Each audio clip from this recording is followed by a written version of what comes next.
Hey, let's take another look at a wonderful book by Richard Simmons called Reflections on the Existence of God. Hi, Gary Zacharias with the Apologist bookshelf. This is the second look. I did an earlier podcast on this book. I'm looking at 2.5. That's how he has his chapter set up. This one's called Why All the Violence. And I really like this chapter. In fact, I like a lot of the book because he's got so many great stories in here.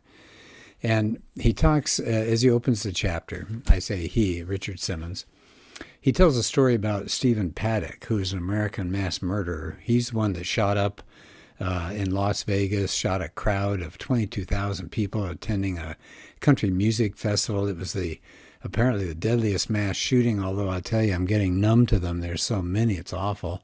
But this is the deadliest mass shooting by a lone shooter in U.S. history. 58 fatalities. And afterwards, he took his own life. Well, shortly after the event, NPR's Steve Inskeep interviewed a man named Daryl Gibbs. He's the father of somebody who got wounded. And this man said that he and his relatives were taking shifts by his daughter's hospital beds. And he works as a federal corrections counselor, so he advises inmates when they leave prison. And so here's what Here's what happened between the two of them, the interview. Inskeep says to him, "You don't blame the gun for this." Gibbs, the man who's the father of the wounded victim, said, "Absolutely not." Inskeep says, "You blame the person?" Gibbs says, "Of course." Inskeep says, "What do you think is causing these mass shootings?" And you know what Gibbs' answer was? A godless society. And the author, Simmons, says, well, some people are going to sneer at that response, but he said, that's a valid observation. If there's no God, what are we? Are we just a mass of chemicals here by chance? He references B.F. Skinner. As an atheist, he says there's no reason to regard human beings as anything other than a product of nature. And Simmons says he's reminded of the words of Jeffrey Dahmer. Remember him? One of the most evil serial killers ever to live. He cannibalized people after he ate them, and he gave an interview from prison, and this is what he said. When I was in high school, I found within myself the desire to torture animals. I did not believe in God. I did not believe we were here for a purpose. Given that I was not here for a purpose, and I'm going to die, and that's the end of me, I couldn't find sufficient reason to deny the satisfactions of my desires. Well, we know how that ended up. How awful, huh? Maybe the most famous atheist that ever lived, according to Simmons, was that German philosopher we've all heard of, Friedrich Nietzsche.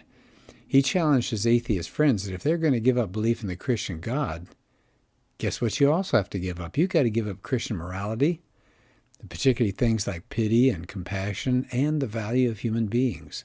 Exactly right.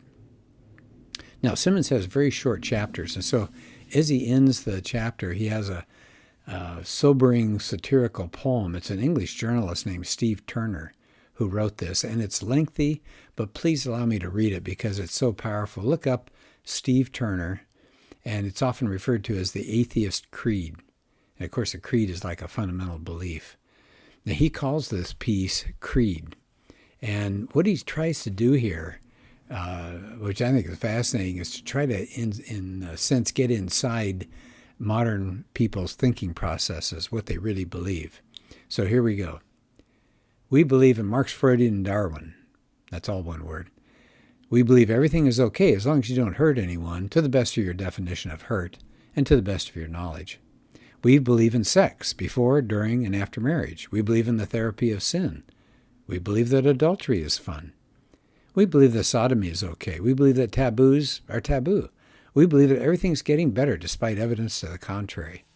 The evidence must be investigated, and you can prove anything with evidence. We believe there's something in horoscopes, UFOs, and bent spoons. Jesus was a good man, just like Buddha, Muhammad, and ourselves. He was a good moral teacher, though we think his good morals were bad. We believe that all religions are basically the same. At least the one that we read was. They all believe in love and goodness. They only differ on matters of creation, sin, heaven, hell, God, and salvation. We believe that after death comes the nothing, because when you ask the dead what happens, they say nothing. If death is not the end, if the dead have lied, then it's compulsory heaven for all, excepting perhaps Hitler, Stalin, and Genghis Khan. We believe in Masters and Johnson. What's selected is average. What's average is normal. What's normal is good. We believe in total disarmament. We believe there are direct links between warfare and bloodshed. Americans should beat their guns into tractors, and the Russians would be sure to follow. We believe that man is essentially good. It's only his behavior that lets him down. This is the fault of society. Society is the fault of conditions. Conditions are the fault of society. We believe that each man must find the truth that's right for him. Reality will adapt accordingly. The universe will readjust. History will alter. We believe there is no absolute truth, accepting the truth that there's no absolute truth. We believe in the rejection of creeds and the flowering of individual thought. If chance be the father of all flesh, disaster is his rainbow in the sky. And when you hear, state of emergency, sniper kills 10, troops on rampage, whites go looting, bomb blasts school, it is but the sound of man worshiping his maker. Isn't that something? I mean, that just gives me a chill, because it's encapsulating everything that I think is going on in our society today. So Turner is just pointing out the incoherence of modern belief with its ramifications and saying that we should expect violence and evil. That's the worldview today that's shaping people's lives. And so Simmons ends that chapter there by referencing that poem and then something in Deuteronomy. He says, this is where we're heading as a nation. He said he was reminded how God in the Old Testament lays out a choice that we all have to make when we want to live our lives and build our communities. And here it is, Deuteronomy 30, verses 19 and 20. I call heaven and earth to witness against you today that I have set before you life and death, the blessing and the curse. So choose life in order that you may live, you and your descendants, by loving the Lord your God, by obeying his voice, and by holding fast to him. For this is your life. And he says this is the means by which God addresses the problem of evil. And so that's the end of that chapter. And I know it's a short chapter, so I'm actually going to continue and do one more. This is 2.6 because it ties in with the previous chapter. So the previous chapter is telling about all the blood and gore and awfulness that's going on in the world. And this one is called Hope for a Broken World. And again, he starts with a wonderful story. He says, Simmons says he heard a prominent lecturer and an author, his name is Ron Carlson, talking about the value of human life. Carlson said he went to the Cambodian border back in the 70s, and there were people rushing from Cambodia with that massacre, fleeing, 300,000 looking for some place. Now, these are Buddhist refugees, and they're coming from Cambodia and Laos, and yet Carlson noticed there were no Buddhists that would lend a hand or take care of them. There were no Hindus. There were no Muslims. The only people that were taking care of all these refugees were Christians from different Christian mission and relief organizations. So he approached a man who lived in that area for a long time. He said, can you explain to me why in a Buddhist country with Buddhist refugees are there no Buddhists here caring for their brothers? And this is the answer he got. Have you ever seen what Buddhism does to a nation or a people? Buddha taught that each man is an island unto himself. Buddha said if someone is suffering, that's his karma. You're not to interfere with another person's karma because he's purging himself through suffering and reincarnation. Buddha said you are to be an island unto yourself. And the relief effort leader also said, Ron, the only people that have a reason to be here today taking care of these 300,000 refugees are Christians. Why is that? He says, it's only in Christianity that people have a basis for human value, that people are important enough to educate and care for. And so what a wonderful view. That's the Christian view of life, isn't it? People have great value. They were created in the image of God. And then he goes on in the chapter to talk about Alvin Schmidt's book called How Christianity Changed the World. And that's a wonderful book, by the way, if you can get a hold of that one. Great book. How Christianity Changed the World. Alvin Schmidt, Schmidt.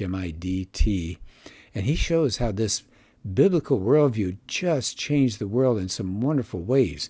And I'm just going to rattle them off here briefly. The idea of human rights came from the Bible. Christianity elevated and exalted the value of women. Philanthropy came from Christian compassion. Biblical teaching was behind setting up hospitals and creating mental institutions and professionalizing medical nursing and founding the Red Cross. Slavery was around for a long time, and it was the abolition of slavery that went back to the teachings of Christianity. Yeah, they mentioned the great historian Will Durant made it clear Christianity was not a segregated religion. It says it offered itself without restriction to all individuals, classes, and nations. It was not limited to one people. And then as he begins to end this chapter, he has another terrific story here, and it's something that I have read on my own from another source. It was a lengthy piece written by Matthew Paris, Parris. Apparently, I didn't know him, but apparently he's a well-known South African/British journalist and a broadcaster. He was in the British Parliament. And Paris had grown up in the African country of Malawi. And then he left and did a whole lot of other things. And he came back to rural Africa to try to help some of these places set up water pumps, giving them access to clean water. Now, what's interesting here is that Paris was an atheist. And yet, when he went back to Africa, in his article, he says that his visit renewed his faith in the development of charities, but it shook him up as an atheist. Why? He was shocked that the enormous contribution to the good of Africa had come as a result of Christian evangelism. Now, that bothered him because that was not his atheistic worldview, and he finally had to admit how transformative Christianity was in his native country. That was unlike any other form of aid. It wasn't just the money or the food that was handed out. It was the attitude and the message of those Christian people. Now, he acknowledged that's not in harmony with his atheistic beliefs. Paris says that didn't fit his ideological beliefs or his atheistic worldview. It was embarrassing because he didn't think God existed. But Paris found that the evangelism of Christians was distinctly different from secular organizations, non-governmental organizations, and government endeavors. They were good, but it was never sufficient. Why? Christianity changed people's hearts. As good as education and training was, but it was the change of people's hearts. And the quote here is, it brings the spiritual transformation. The rebirth is real. The change is good. And so he ends the chapter by saying, this is what's so unique about Christianity. Simmons says it's not a religion where you have to follow a bunch of laws and regulations. Christ wants to work in our hearts and to empower us. Christianity is about the life of God working in the hearts and souls of men and women. And that's the end of that chapter. So you can tell these are fairly short chapters, and they're excellent, wonderful things to think about. All right, well, thanks. We'll tackle another book soon.